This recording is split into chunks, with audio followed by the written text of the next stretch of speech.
આજના આપણા મિની બ્લોગમાં કેળાની વેફર ઘરે કેમ બનાવી એ આપણે શીખીએ। જો કાચા કેળા આવી રીતના લઈ લેવાના, એને છોલી નાખવાના, એટલે ગ્રીન ભાગ બધો કાઢી નાખવાનો। જો આમાં મેં થોડોક રાખ્યો છે બતાવવા માટે, પણ સરસ રીતે બધો ગ્રીન ભાગ છોલી નાખવાનો। જો આવી રીતના ચપ્પુ લઈને છોલી તો જ વ્યવસ્થિત છોલી શકાય છે। થોડી વાર રાખશું તો એ કાળા પણ દેખાય છે, પણ કાળા થઈ જાય છતાં એની વેફર તો વ્હાઈટ જ થાય છે। થોડી વાર પડ્યા રહે એટલે કાળા તો દેખાશે। જો અહીંયા દેખાય છે। હવે એની વેફર કેમ પાડવાની, શેમાં પાડવાની બતાવું તમને। એ ખમણીમાં, કોઈ પણ ખમણી તમને જેવી ફાવતી હોય, કેળાની વેફર બનાવવા આપણે જે બટેકાની વેફર બનાવીએ ને એમાં પણ એ ચાલે, પણ તમારે પાતળી જાડી જેવી કરવી હોય ને એ પ્રમાણેમાં વજન દેવાનો। અને આવી રીતના ગોળ પણ પાડી શકાય, અને કેળાને આમ ત્રાસું રાખી તો એની લાંબી એવી પણ વેફર પડી શકે, તમને જેમ ફાવે એમ। પણ આવી રીતના નાની વેફરમાં મજા આવે છે, ખાવાની પણ મજા આવે।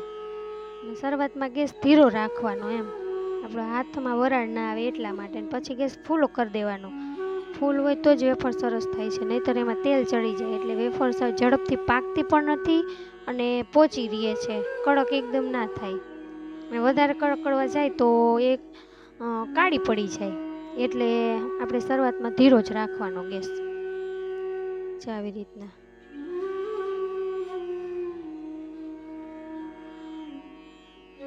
ચાવ એકવાર થઈ ગઈ છે, નાખતું જવાનું, ખુલ્લી નહીં રાખવાની એને। અને આવી રીતના હલાવતું રહેવાનું। જો હલાવશો નહીં ને તો નીચે બળી જશે અને ઉપરની કાચી રહેશે, એકબીજા સાથે જે ચોટી ગઈ ને અલગ ન પડે, એટલે એને હલાવતા રહેશો ને એટલે એકદમ સફેદ જ રહેશે અને એકદમ કડક સરસ રહેશે। જો પછી આવી રીતના નીતારીને અહીંયા થાળીમાં રાખી દેવાની, એટલે એમાં જે તેલ હોય ને થોડું ઘણું એ નીતરીને બહાર નીકળી જાય, ત્યાં આપણે બીજી કેળાની વેફર પાડી લેવાની।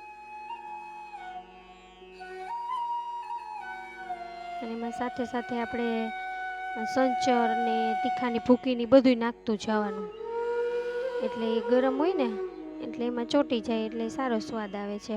જો આપણે ન ભાવે તો તીખાની ભૂકી નહીં નાખવાની, મીઠું નાખવાનું, મીઠું પણ નાખી શકાય। અને પછી સંચરનો સ્વાદ સરસ આવે છે એટલે સંચર થોડુંક નાખવાનું, અને પછી હલાવી નાખવાની એને।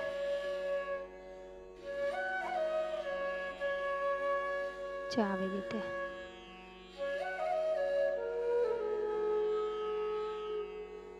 જ્યારે સંચર હાથથી જ મીઠું પણ નાખી શકો છો, આવી રીતના નાખી અને પછી હલાવી નાખવાની એમાં, એટલે બધા સાથે ચોંટી જાય એટલે બધામાં સરખું